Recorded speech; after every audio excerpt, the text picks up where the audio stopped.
잠자리 동화 첫 번째 임금님의 밤나들이. 옛날 우리나라에 세상 일이라면 무엇이든지 척척 소원을 풀어줄 수 있는 임금님이 살고 있었습니다. 우리나라 백성들이 얼마나 편하게 살아가고 있는지 길을 떠나 한번 살펴보고 오겠다. 임금님은 신하들에게 이렇게 말하였습니다. 신하 중의 한 사람이 임금님에게 물었습니다. 임금님, 길을 떠나시려면 저희 신하들도 데려가 주십시오. 그러나 임금님은 고개를 가로저었습니다. 안 된다. 그러면 백성들이 금방 내가 임금이라는 것을 알아차릴 것이 아니냐. 임금님은 좋은 옷 대신에 보잘것없는 나그네처럼 다 낡은 옷으로 갈아입었습니다. 이것을 본 신하가 말했습니다. 임금님, 제발 옷만은 좋은 옷을 입고 떠나십시오. 아니다. 내가 누군지를 몰라보도록 해야 백성들의 참된 생활을 알 수 있지 않겠느냐. 이렇게 남루한 옷을 입고 길을 떠나자 백성들은 아무도 임금님이라는 것을 알아보지 못하였습니다. 임금님은 이 고을 저 고을을 돌아다니며 백성들이 어떻게 살아가고 있는지를 샅샅이 살펴보았습니다. 임금님은 생각했던 것보다 백성들이 착하게 살아가고 있는 것을 보고는 마음이 흐뭇했습니다. 어느덧 해가 저물어 임금님은 잠잘 곳을 찾지 않으면 안 되었습니다. 어디 저 마을로 한번 들어가 볼까? 임금님은 이렇게 중얼거리듯 하고는 사람들이 살고 있는 마을로 들어섰습니다. 마침 길을 사이에 두고 집이 마주보고 있는 곳에서 임금님의 발길이 멈추었습니다. 한쪽 집은 으리으리한 기와집이었습니다. 겉모양만 봐도 부잣집이라는 것을 쉬이 알 수 있었습니다. 그리고 다른 맞은편 쪽의 집은 자그마한 오두막집이었습니다. 흙담마저 허물어진 것만 봐도 이 집은 가난한 집이 분명하였습니다. 그래서 임금님은 부잣집 앞으로 가서 문을 두드렸습니다. 실례합니다. 주인 계십니까? 누구요? 하는 소리와 함께 뚱뚱하게 살이 찐 부잣집의 주인이 나왔습니다. 누구시오? 예, 길을 가는 나그네 올시다. 나그네라고요? 예, 그렇습니다. 그런데 무슨 일이요? 주인은 퉁명스러운 목소리로 물으면서 임금님을 훑어보았습니다. 옷도 남루할 뿐 아니라 생김새도 잘생기지 못하여 첫마디에 별 볼 일 없는 사람이구먼 하고 돌아서려고 하였습니다. 하룻밤만 묵어가게 해주십시오. 그러면 그 은혜를 잊지 않겠습니다. 부잣집 주인은 눈을 크게 뜨고는 소리쳤습니다. 가시오, 가. 우리 집에는 방마다 곡식이 가득 쌓여 있어서 당신 같은 사람이 묵을 곳은 없어. 제발 하룻밤만. 웬 잔소리가 이렇게 많아? 부잣집 주인은 대문을 쾅 닫아버리고 빗장을 질렀습니다. 이 바람에 임금님은 하마터면 이마를 다칠 뻔하였습니다. 임금님은 마음속으로 이렇게 생각하였습니다. 참 고얀 인심이로구나. 임금님은 할 수 없이 발길을 오두막집 쪽으로 돌렸습니다. 실례합니다. 저는 길 가는 나그네 올시다. 날이 저물어서 그런데. 주인은 얼른 그 말을 가로채며 아, 그러십니까? 하룻밤 묵어 가시겠다고요? 예, 그렇습니다. 묵어 가시는 것은 좋습니다만 방이 헐어서. 괜찮습니다.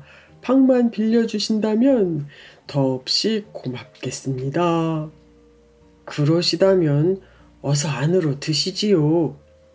가난한 집 주인이 건넌방으로 안내하였습니다. 방은 과연 주인이 말한 것처럼 허름하였습니다. 그러나 길에서 자는 것보다는 훨씬 편할 것 같았습니다. 시장하시지요. 주인과 주인의 아내는 삶은 감자와 따뜻한 물 한 그릇을 가지고 왔습니다. 죄송합니다. 저희 집은 형편이 좀 어려워서 밥을 못 해드립니다. 이 감자로 헉이나 면해 주십시오. 고맙습니다. 이 은혜 잊지 않겠습니다. 원, 별 말씀 다 하십니다. 대접도 제대로 해드리지 못하는 저희들에게 은혜라니요. 주인의 아내가 상냥하게 말하였습니다. 임금님은 그날 밤 이 가난한 오두막집에서 편안하게 잠을 잤습니다. 이튿날 아침이 되었습니다. 이 집 주인은 옥수수 밥을 정성껏 지어서 열무김치와 된장찌개를 가지고 왔습니다. 아침상이 변변치 않습니다만 함께 드시지요. 아이고, 고맙습니다.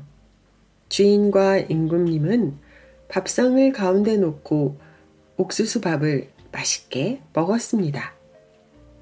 정말 고맙습니다. 네, 별 힘은 없지만 당신의 소원을 풀어주겠으니 소원 3가지만 말해보십시오. 소원이라뇨. 땅에다 농사를 지어 먹을 수 있게 해주신 우리나라의 임금님께 언제나 고맙게 생각하고 있을 따름입니다. 그래도 소원이 있을 것 아니겠소? 별로 소원이란 게 없습니다. 이렇게 밥이나 굶지 않고 건강하게 살아가는 것이 소원이라면 소원이지요. 그래도 임금님은 이 착한 농부에게 소원을 풀어주고 싶었습니다. 저 맞은편 부잣집처럼 좋은 집에서 살고 싶지 않은가요? 그렇게 좋은 집에서 살고 싶은 마음이야 굴뚝 같습니다만 저희들 분수에 맞지 않은 바람이지요. 그렇다면 부잣집보다 더 좋은 집을 한 채 지어드리지요. 임금님은 마음씨 착한 농부에게 정말 으리으리한 기와집 한 채를 지어주었습니다. 가난한 집 부부는 눈을 크게 뜨고 임금님 앞에 엎드렸습니다. 이렇게 훌륭한 집을 지어주셔서 정말 고맙습니다. 부부가 고개를 들고 보니 임금님은 벌써 저만치 걸어가고 있었습니다. 한편 맞은편 부잣집 주인이 이 훌륭한 집을 보고는 허겁지겁 달려왔습니다. 아니, 오두막집이 어떻게 하룻밤 사이에? 하고 말을 잇지 못하였습니다. 착한 농부는 간밤에 있었던 일들을 모두 얘기해 주었습니다. 아하, 내가 그런 줄을 알았더라면 어젯밤에 우리 집에서 묵게 하는 건데. 그 나그네가 영감님 댁으로 오셨던가요? 왔었지요. 참, 그 나그네를 좀 만나뵐 수 없을까요? 이미 떠나셨습니다. 어디로요? 저쪽 동구 밖으로 나가셨습니다. 그렇다면 말을 타고 뒤따라가면 만날 수 있겠죠? 부잣집 주인은 급히 말을 몰아 임금님 뒤를 쫓았습니다. 한참 달려가니 임금님이 나무 그늘 밑에서 쉬고 있었습니다. 딸이, 부잣집 주인이 말에서 뛰어내려 임금님 앞에 엎드렸습니다. 아니 댁은 누구요? 하고 임금님이 물었습니다. 임금님은 이 사람이 부잣집 주인이라는 것을 다 알고 있으면서도 일부러 모르는 척 했습니다. 저를 모르시겠습니까요? 글쎄요, 잘 모르겠는데요. 어제 저녁에는 정말 송구스럽게 되었습니다. 오늘 저녁에는 저희 집에서 묵어 가십시오. 저희 안방을 비워드리겠습니다. 그렇다면 내 볼일을 마치고 돌아오는 길에 들리도록 하지요. 그럼 그때는 소원을 들어주시겠습니까? 그런 일은 어렵지 않소이다. 정말입니까요? 허허, 이 양반, 당신은 소가만 살아왔나요? 내 당장 당신의 소원을 풀어드리겠소. 아이고, 고맙습니다. 부잣집 주인은 땅바닥에 엎드려 큰절을 하였습니다. 말을 타고 걸어가면서 소원이 무엇인지를 생각해 보시오. 당신의 소원이 당장 풀릴 테니. 이렇게 말을 하고 임금님은 다시 발길을 돌렸습니다.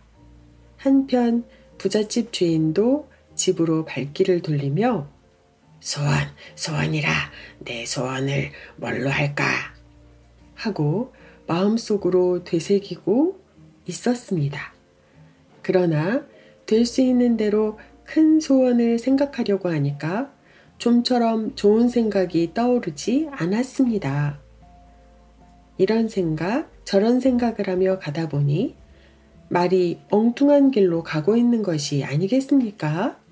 부잣집 주인은 화가 났습니다. 이놈의 말, 발목이나 부러져라. 그러자 정말 말의 발목이 부러지고 말았습니다. 부잣집 주인은 할 수 없이 말을 길바닥에다가 두고 투벅투벅 걸어서 집에 돌아왔습니다. 그런데 아내는 이런 줄도 모르고 방석에 앉아서 편안하게 놀고 있었습니다. 부잣집 주인은 화가 치밀었습니다. 나는 이렇게 고생을 하면서 소원을 풀려고 하는데 마누라는 집안에서 빈둥거리며 놀고 있다니. 왜요? 당신도 놀면 되잖아요. 뭐라고? 괜히 심술을 부리는군요. 심술이라니 고얀 마누라. 그놈의 방석 마누라 엉덩이에 붙어버려라. 부잣집 주인이 외치자 정말 방석이 마누라 엉덩이에 붙어버렸습니다. 마누라는 방석을 떼내려고 했지만 떨어지지 않았습니다. 주인이 방 안으로 들어가서 마누라의 엉덩이에 붙어있는 방석을 떼려고 했지만 꼼짝도 하지 않았습니다. 이놈의 방석이 왜 이렇게 안 떨어지지? 아이고, 나는 이제 어떡하면 좋단 말이요. 한평생 이런 꼴로 살아야 한다고 생각하니. 마누라는 엉엉 울면서 방바닥을 쳤습니다. 이제 소원은 한 가지밖에 남지 않았습니다. 부잣집 주인은 어떻게 할까 하고 망설였습니다. 여보 마누라, 이제 소원은 한 가지밖에 남지 않았는데 이 세상의 돈을 몽땅 가질 수 있도록 해달라고 하면 어떻겠소? 아유, 당신도 참. 빨리 내 엉덩이에 붙어있는 방석이나 떼달라고 소원하시구려.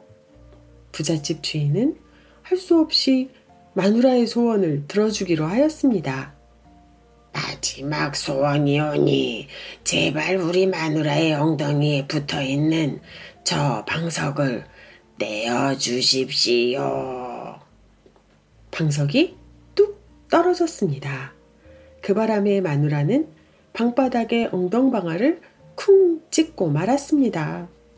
임금님은 멀리서 이 소리를 듣고 빙그레 웃고는 다시 발길을 돌렸습니다.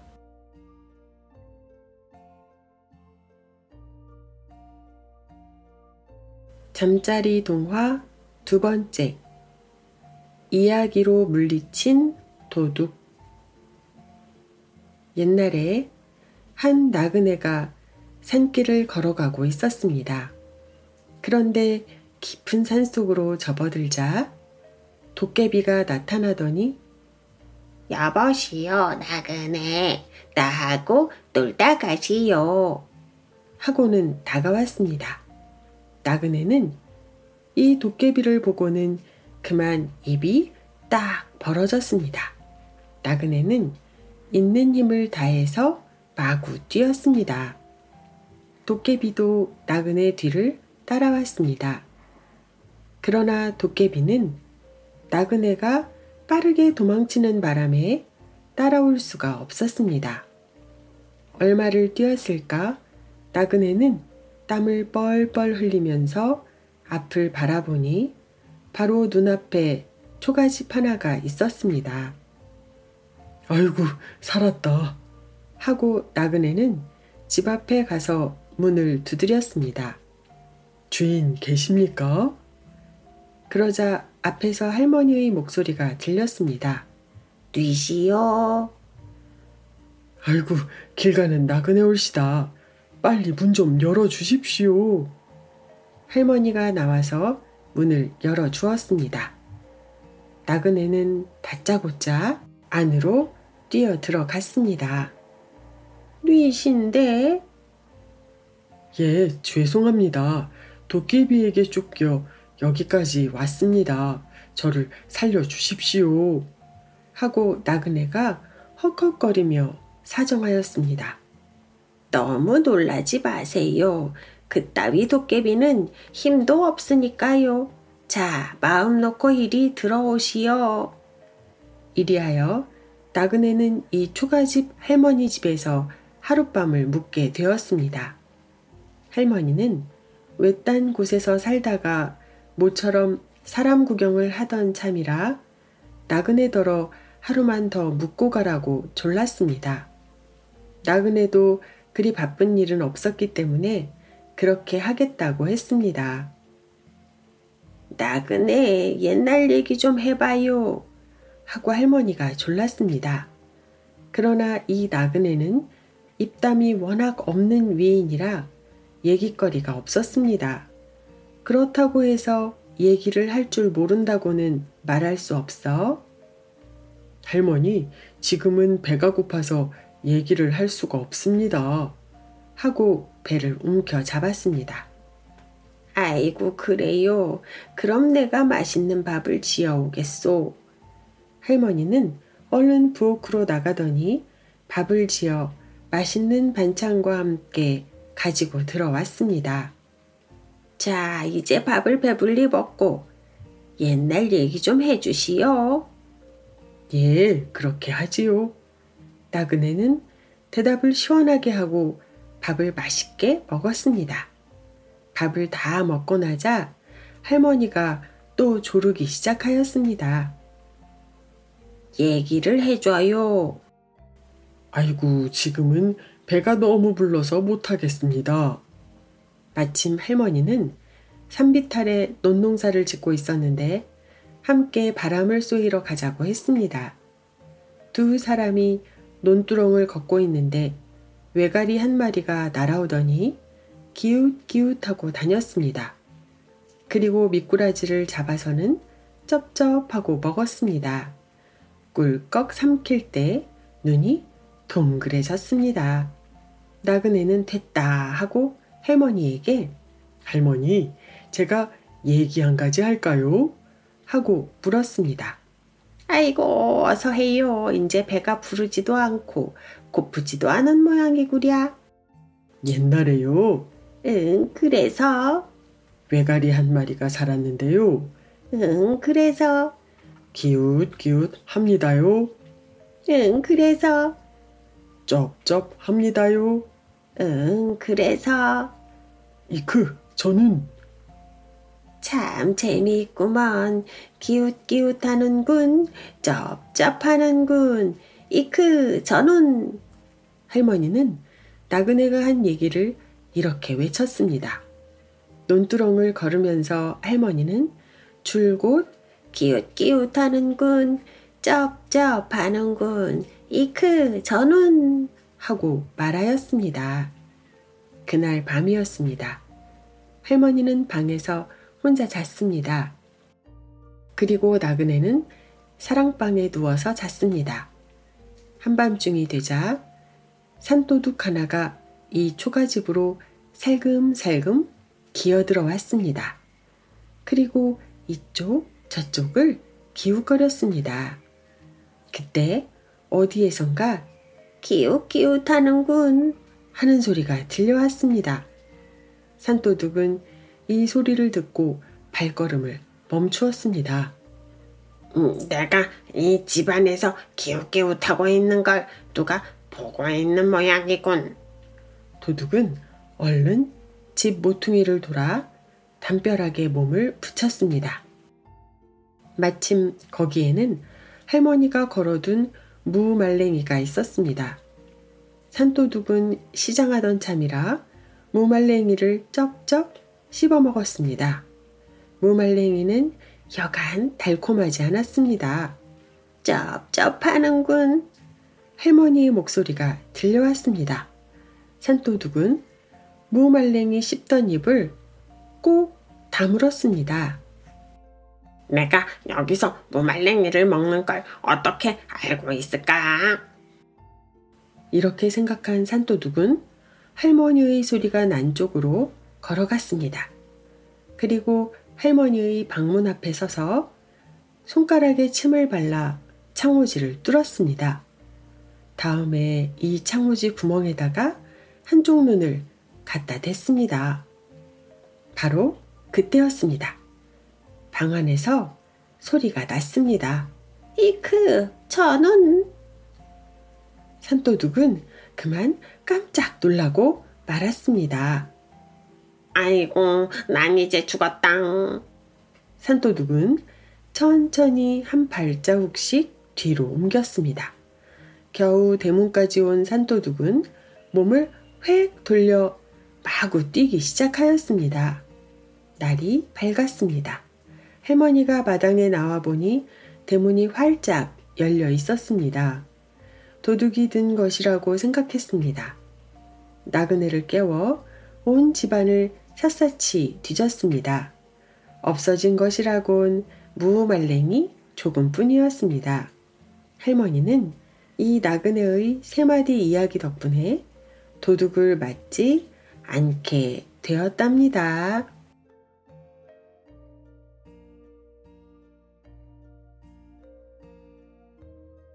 잠자리 동화 세 번째.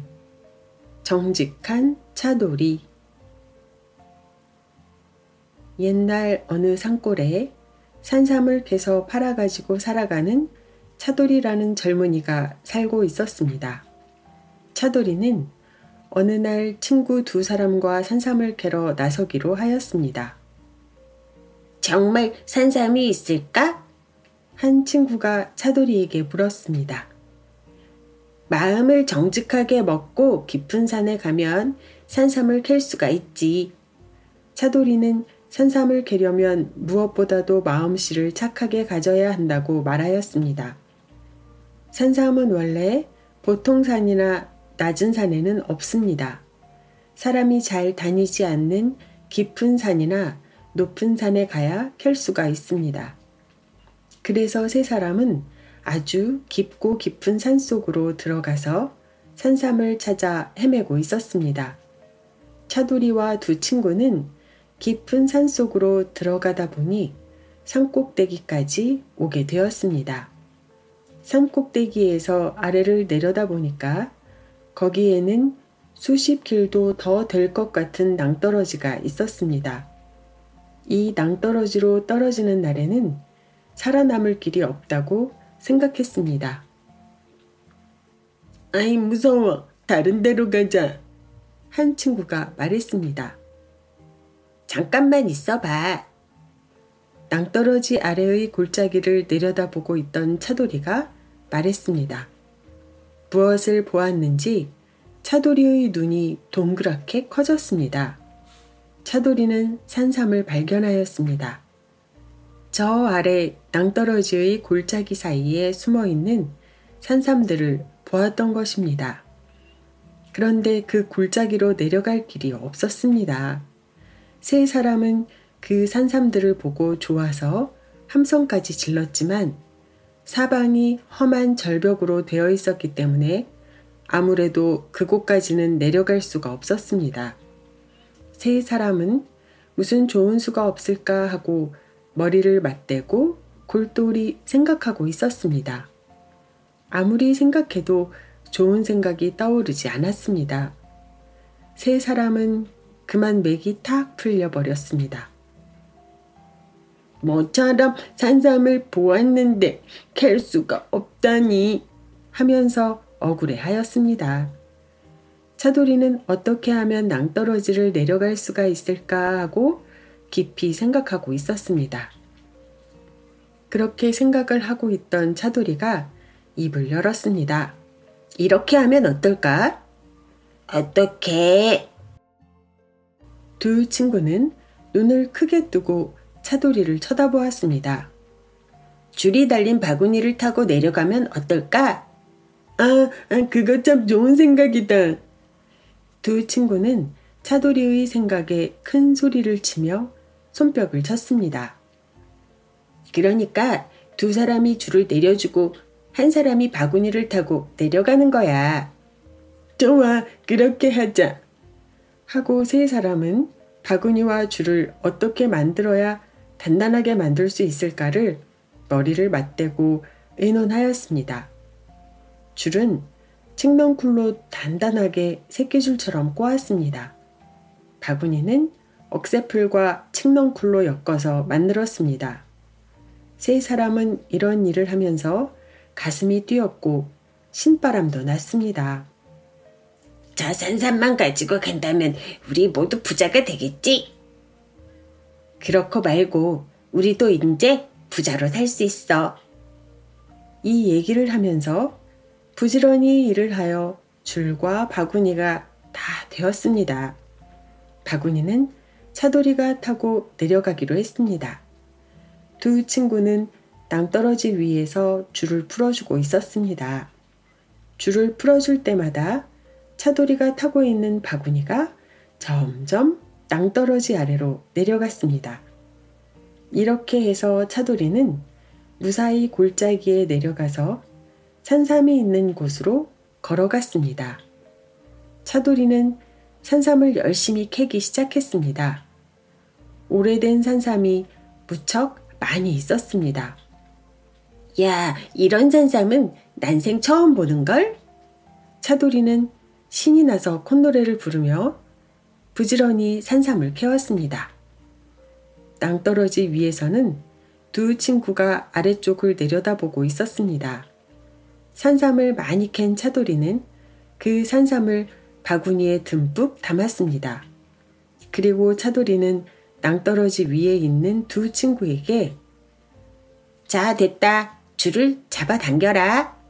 하고 말하니까 두 친구가 줄을 잡아당겼습니다. 양자, 양자.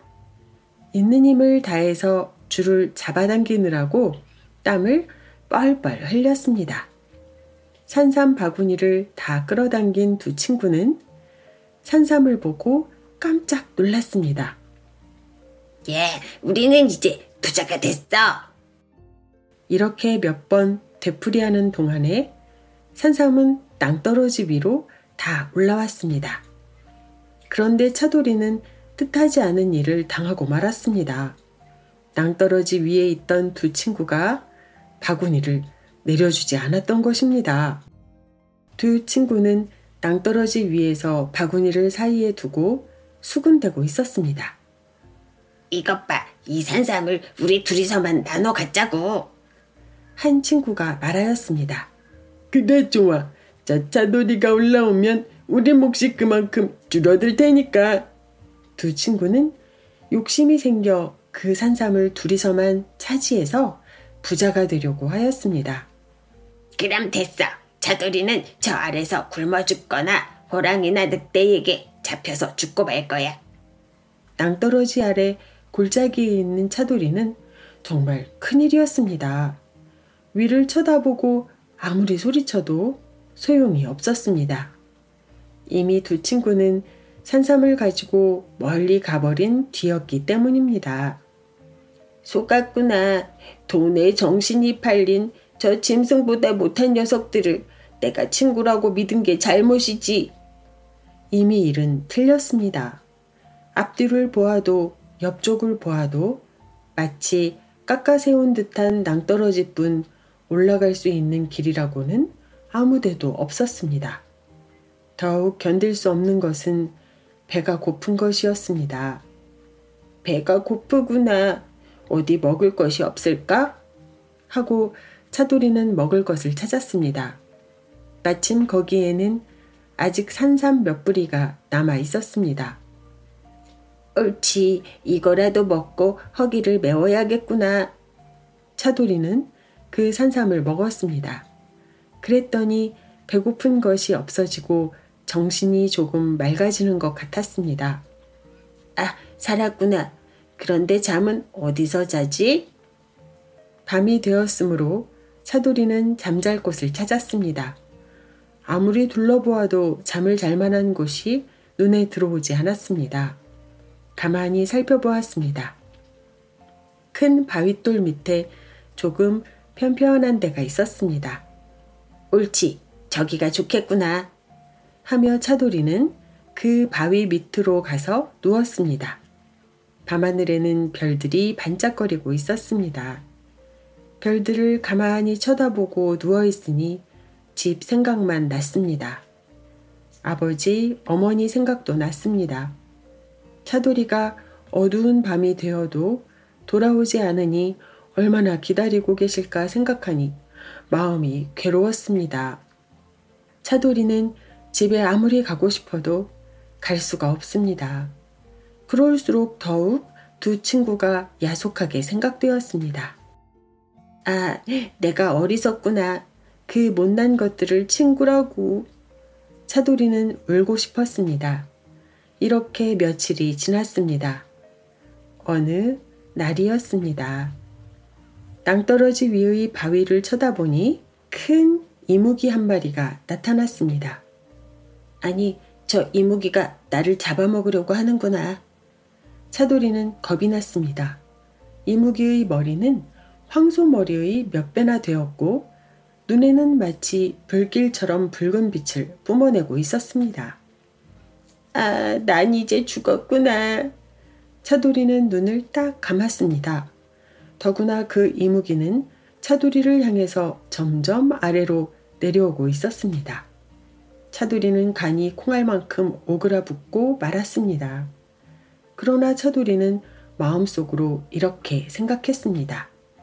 내가 여기서 굶어 죽을 바엔 차라리 저 이무기에게 잡혀먹히는 것이 낫겠다. 그래서 차돌이는 똑바로 앉아서 눈을 감고 있었습니다. 이렇게 마음을 먹자 차돌이의 마음은 오히려 더 차분하게 가라앉았습니다. 얼마 후 이무기는 차돌이 앞까지 내려왔습니다. 차돌이는 눈을 뜨고 이무기를 노려보았습니다. 이무기는 꼬리를 차돌이 쪽으로 내밀고 머리는 낭떠러지 위를 바라보고 있었습니다. 참 이상한 일이었습니다. 차돌이는 이무기가 내려와서 당장 입을 벌릴 것이라고 생각했는데 그러지 않았습니다. 참 이상한 일이구나. 이무기가 나를 보고도 잡아먹지 않는구나.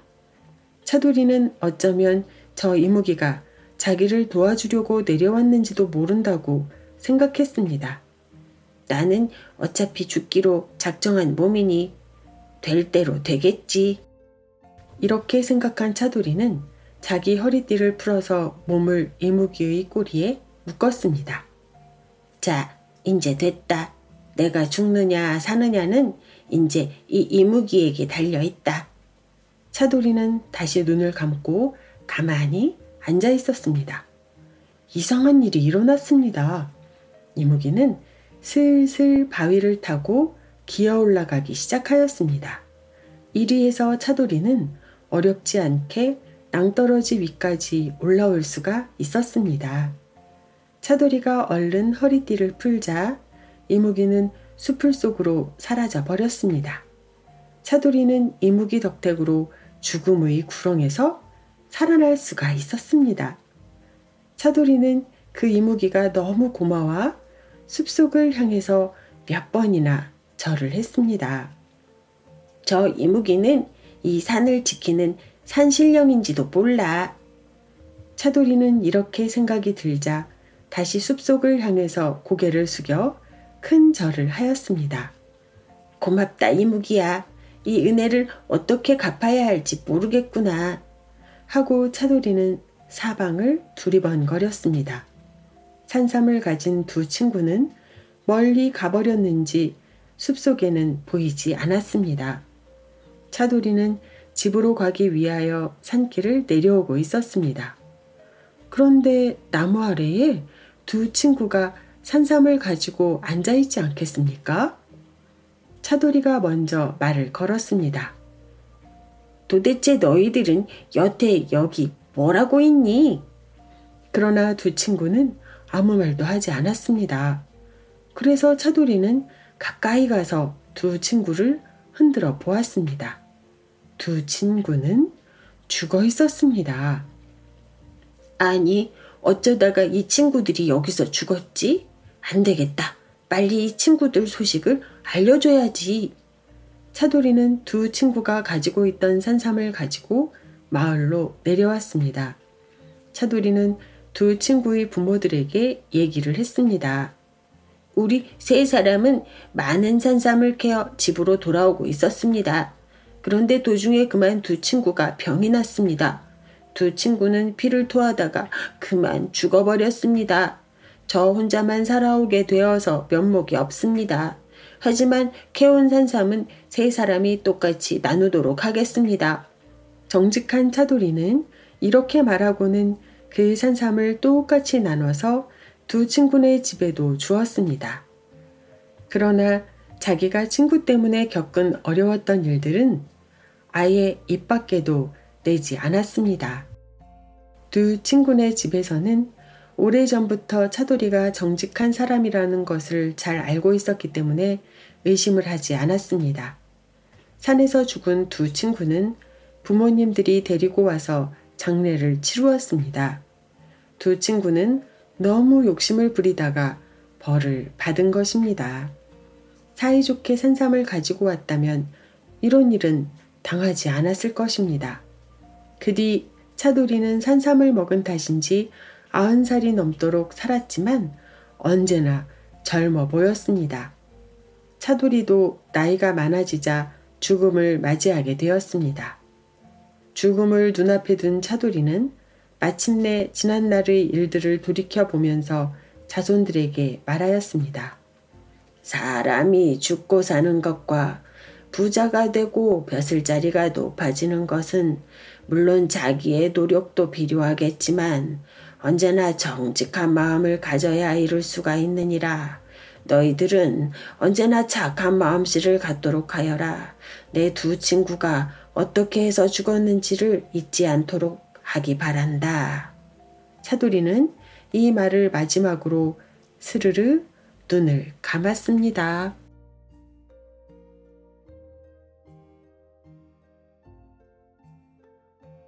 잠자리 동화 네 번째. 최고의 거짓말쟁이. 옛날 서울에 큰 벼슬을 하고 있는 대감이 있었습니다. 그 대감은 지위가 아주 높았기 때문에 그의 집에는 항상 많은 손님이 드나들었습니다. 날마다 사람들이 찾아와 벼슬을 부탁하니 대감은 매우 괴로웠습니다. 그래서 한 가지 묘안을 생각하고 하인들에게 일러두었습니다. 누구든지 나를 찾아오는 손님들에게는 나를 속일 수 있어야만 부탁을 들어준다고 말해두어라. 그러자 하인들은 재미있다는 듯이 저희들끼리 수군거렸습니다. 이 말이 널리 퍼지자 많은 사람들이 거짓말거리를 한 가지씩 가지고 벼슬자리를 한번 얻어볼까 하고 찾아왔습니다. 무엇이건 부탁을 하고 싶은 사람은 별별 이야기를 다 가지고 대감을 속여볼 욕심으로 찾아왔습니다. 그러나 대감은 한 번도 속은 적이 없었습니다. 대감을 속이려고 열심히 이야기를 꾸며대던 사람들은 오히려 무안만 당하고 돌아갔습니다. 그 마을에 한 젊은이가 있었습니다. 이 젊은이는 집안이 몹시 가난하여 밥을 굶는 날이 많았습니다.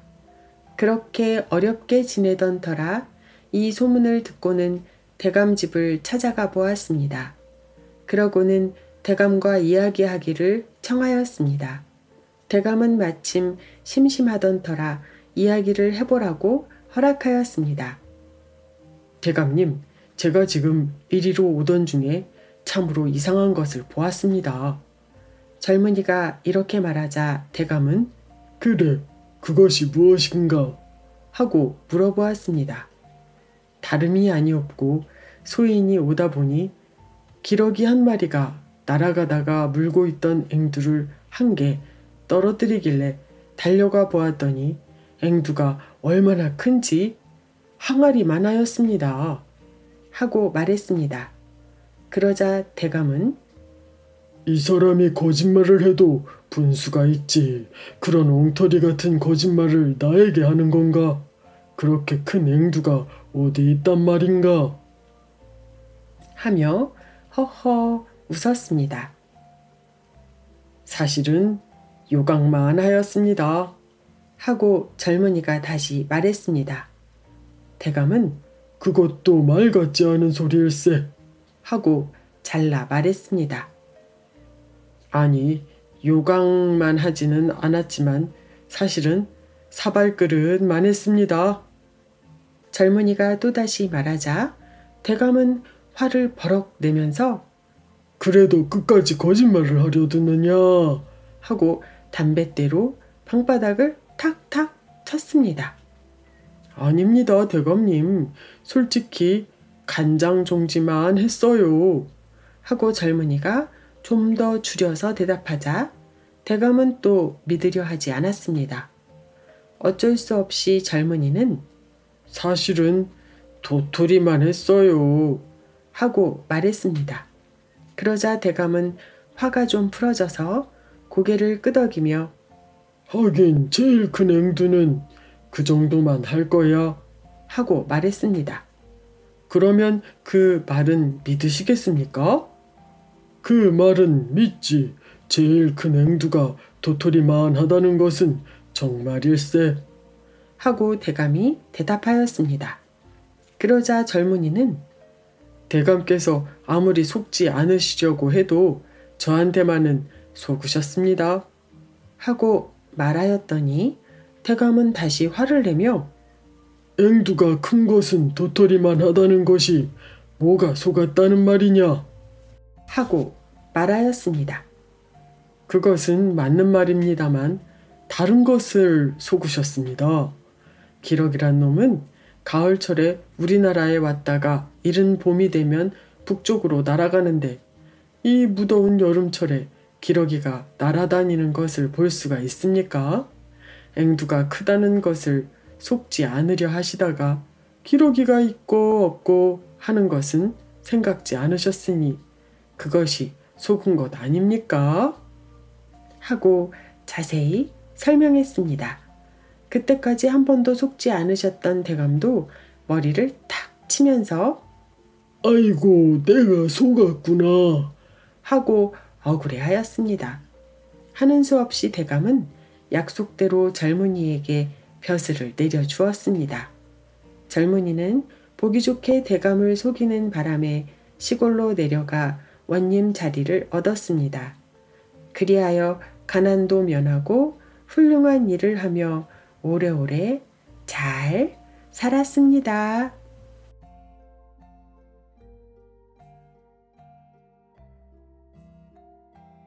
잠자리 동화 5번째. 개수나무.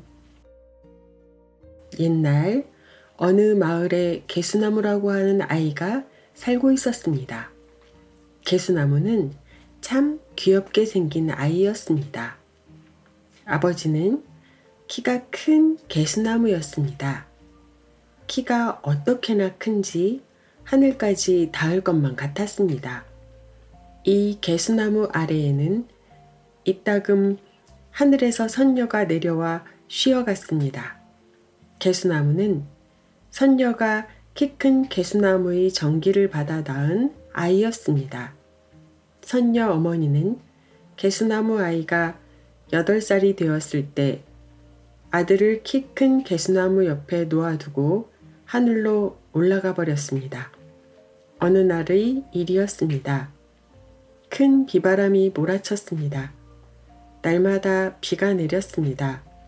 땅바닥은 빗물로 넘쳐 흘렀습니다.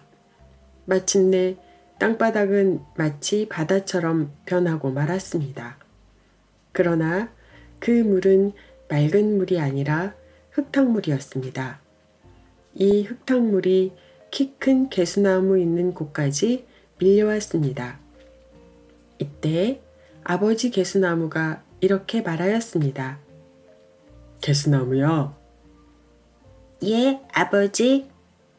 물이 너무 많이 밀려오기 때문에 나도 얼마 안 가서 쓰러지고 말 거야. 하지만 전 그렇게 되면 싫어요. 싫어도 할 수 없지. 아버지, 쓰러지지 않을 수는 없나요? 만일 내가 쓰러지거든 너는 곧 내 등에 올라타야 한다. 그러면 너는 살아날 수가 있어. 아버지 개수나무는 마침내 거센 물결과 비바람을 맞아 쓰러지고 말았습니다. 자, 어서 올라타라. 아버지 개수나무가 소리쳤습니다. 개수나무는 쓰러진 아버지 개수나무를 탔습니다. 아버지 개수나무는 물길을 따라 어디론가 흘러가고 있었습니다. 아들 개수나무는 며칠 동안 아무것도 먹지 못하고 떠내려갔습니다. 며칠 후의 어느 날이었습니다. 개미들이 물 위에 떠내려가고 있었습니다. 개미들은 허우적거리면서 개수나무에게 소리쳤습니다. 우리들 좀 살려주세요. 개수나무는 아버지에게 물어봤습니다. 어떻게 할까요? 개미들이 살려달라고 하는군요. 너는 어떻게 하고 싶니? 저는 개미들을 살려주고 싶어요. 그렇다면 살려주자꾸나. 아버지도 개수나무 생각대로 하겠다고 하였습니다. 개수나무는 떠내려가는 개미들을 아버지 개수나무의 등에 올려주었습니다. 고맙습니다. 개미들은 개수나무에게 절을 하며 고마워하였습니다. 한참 떠내려가고 있으니까 이번에는 모기들이 살려주세요. 하고 소리쳤습니다. 아버지, 모기들도 살려줍시다. 그러려무나. 개수나무는 모기들도 끌어올려 개수나무의 옆에다가 올려주었습니다. 고마워요. 모기들도 고맙다고 인사하였습니다. 또 개수나무는 떠내려갔습니다. 그런데 이번에는 개수나무와 비슷한 아이가 허우적거리며 도와줘요. 하고 소리쳤습니다. 아버지, 저 아이도 살려줍시다. 그러나 아버지 개수나무는 안 된다. 하고 거절하였습니다. 허우적거리는 아이는 더욱 애절한 목소리로 살려주세요. 네? 하고 부르짖었습니다. 아버지, 살려주세요. 아버지 개수나무는 대답을 하지 않았습니다. 살려주세요. 저를 살려주세요. 그 아이의 목소리는 이제 너무 처량하게 들려왔습니다. 아버지, 저 애가 불쌍해요. 살려줍시다. 그렇다면 너 좋을 대로 해라. 아버지, 고맙습니다. 개수나무는 그 아이를 끌어올려서 살려주었습니다. 이제 아버지 개수나무 위에는 개미, 모기, 아이, 그리고 개수나무 이렇게 타고 있었습니다. 둥실둥실 떠내려가는 아버지 개수나무가 어느 섬에 닿았습니다. 그 섬에는 매우 높은 산꼭대기가 있었습니다. 그 섬에 닿자마자 개미와 모기들은 살려줘서 고마워요. 하고 인사한 다음에 어디론가 날아가 버렸습니다. 그래, 잘 가거라. 이제 아이 혼자 남았습니다. 너 배고프지? 개수나무가 물었습니다. 응. 그럼 우리 마을이 있는지 한번 찾아가 보자. 좋아. 개수나무와 아이는 마을을 찾아 나섰습니다. 얼마나 걸었는지 모릅니다. 이제는 지쳐서 도저히 더 걸을 수가 없게 되었습니다. 바로 그때 앞을 바라보니 조그마한 초가집 한 채가 있었습니다. 예, 정신 차려. 초가집이 보인다. 저 집에 가면 뭐든지 먹을 게 있을 거야. 이 초가집에는 할머니가 살고 있었습니다. 할머니, 저희들에게 먹을 걸 좀 주세요. 개수나무가 사정하자 할머니는 가엾은 아이들이로구나. 눈이 푹 들어간 걸 보니 배가 몹시 고픈 모양이구나. 할머니는 두 아이에게 밥과 맛있는 반찬을 주었습니다. 아이들은 허기진 배를 채웠습니다. 배를 채우고 나니 졸렸습니다. 밥 먹은 자리에서 두 아이는 쓰러져 잠을 자기 시작하였습니다. 할머니는 이불을 덮어주었습니다. 몇 날 며칠을 잤는지 알 수 없습니다. 개수나무가 눈을 떠보니 그 아이는 아직도 자고 있었습니다. 예, 이제 그만 일어나거라. 개수나무가 깨웠습니다. 잘 잤다. 그 아이도 일어났습니다. 그때 할머니가 아이들의 소리를 듣고 들어왔습니다. 얘들아, 잘 잤니? 예, 잘 잤습니다. 그런데 너희들 어디로 가는 길이었냐? 별로 갈 데도 없습니다. 개수나무가 대답하였습니다. 그렇다면 이 할머니 집에서 함께 살겠느냐? 두 아이는 그렇게 하겠다고 대답하였습니다. 그런데 초가집 할머니에게는 친딸과 수양딸 둘이 있었습니다.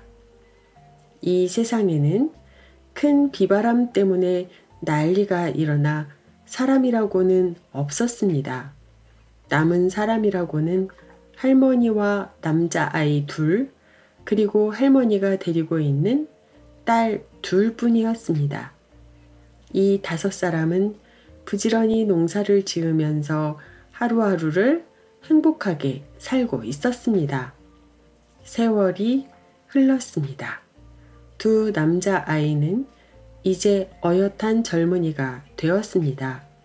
그리고 할머니의 딸들도 이젠 어엿한 처녀가 되었습니다. 할머니는 두 젊은이와 두 딸을 짝지어주고 싶은 생각이 들었습니다. 할머니는 두 젊은이를 조용히 불러서 말을 꺼내었습니다. 너희들도 이제는 장가들 나이가 됐구나. 똑똑한 사람에게는 내 친딸을 줄 것이고 똑똑하지 못한 사람에게는 내 수양딸을 주겠다. 두 젊은이는 똑똑하게 보이려고 열심히 일을 하였습니다. 어느 날 도움을 받았던 젊은이가 몰래 할머니를 찾아와서 말하였습니다. 할머니, 개수나무는 이상한 힘을 가지고 있어요. 이상한 힘이라니? 할머니가 물었습니다. 제가 어느 날 한 섬이나 되는 좁쌀을 모래바닥에 부어놓았더니 개수나무는 반나절도 안 되어 그 좁쌀을 다 골라냈습니다. 모래는 한 알도 들어있지 않았습니다. 어머나, 그렇게 똑똑한 줄은 미처 몰랐구나. 할머니께서 시험 삼아 한번 시켜보세요. 그래 봐야겠구나. 그런데 도움을 받은 젊은이는 일부러 개수나무를 골려주려고 그렇게 말했던 것입니다. 할머니는 그런 것도 모르고 개수나무를 불렀습니다. 개수나무야, 여기 모래바닥에 좁쌀을 부어놓았으니 좁쌀만 골라내어 보아라. 개수나무는 오리둥절하였습니다. 할머니, 저는 그런 재주를 가지고 있지 못합니다. 그러지 말고 한번 해보게. 전 할 수 없습니다. 정말입니다. 개수나무가 거절하자 일부러 그러는 것이라고 생각한 할머니는 얼굴을 붉히며 그렇다면 개수나무에게는 내 딸을 줄 수가 없어. 하고 딱 잘라 말하였습니다. 개수나무는 크게 한숨을 쉬면서 모래바닥에 흐트러진 좁쌀을 보고 있었습니다. 그때였습니다. 아이, 따가워. 개수나무는 발꿈치가 따끔하여 발 쪽으로 내려다 보았습니다. 거기에는 개미가 한 마리 있었습니다. 그까짓 일을 가지고 뭘 그렇게 걱정하나요? 하고 말하더니 개미는 잠시 후 수많은 개미들을 데리고 다시 나타났습니다. 개미들은 삽시간에 좁쌀을 물어 나르기 시작하였습니다. 잠시 후 개미들은 일을 마치고 사라졌습니다. 아, 언젠가 살려준 개미들이 은혜를 갚아 주었구나. 개수나무는 고맙게 생각하였습니다. 할머니가 와서 보고 과연 개수나무는 재주가 뛰어나구나 하며 칭찬하였습니다. 한편 일이 어렵게 되자 도움을 받은 젊은이는 할머니를 졸랐습니다. 할머니, 친딸을 저에게 주십시오. 저는 재주는 덜하지만 개수나무보다 힘이 세어서 일을 많이 할 수 있습니다. 글쎄, 할머니, 제발 그렇게 결정해 주십시오. 할머니는 어느 쪽 젊은이가 더 똑똑한지 가려내기가 어려웠습니다. 하루는 두 젊은이를 불러놓고 말하였습니다. 사람에게는 10손가락이 있지. 예, 10손가락을 다 깨물어봐. 안 아픈 손가락이 있는가? 예, 그렇지요. 너희 두 사람도 마찬가지야. 두 사람 다 나에게는 소중한 사위가 될 사람들이지. 그런데 좋은 수가 있네. 좋은 수라뇨? 도움을 받은 젊은이가 나섰습니다. 내 두 딸을 동쪽 방과 서쪽 방에 하나씩 넣어두겠네. 내가 손을 번쩍 들거든 동쪽 방이든 서쪽 방이든 뛰어들어가게. 그것이 운수일세. 그렇게 하는 것이 가장 공평하다고 생각하네. 약속은 결정되었습니다. 밤이 되자 할머니는 두 젊은이를 마당에 세워놓고 다시 한번 다짐을 하였습니다. 아까 내가 정한 대로 약속을 꼭 지키겠지? 예, 지키겠습니다. 두 젊은이는 힘차게 대답하였습니다. 윙, 윙 하는 소리가 개수나무의 귀에 들렸습니다. 그것은 모기였습니다. 물난리 때 살려준 바로 그 모기였습니다. 개수나무님, 동쪽방이에요. 동쪽방. 하고 모기가 속삭였습니다. 할머니의 손이 높이 올라갔습니다. 두 젊은이는 뛰었습니다. 도움을 받은 젊은이는 어느 쪽 방으로 들어갈지 몰라 우물쭈물하고 있었습니다. 그러나 개수나무는 동쪽 방으로 무조건 들어갔습니다. 인물 곱고 마음씨 착한 할머니의 친딸이 개수나무를 반갑게 맞이해 주었습니다. 이렇게 해서 두 총각과 두 처녀는 짝을 지어 결혼식을 올렸습니다.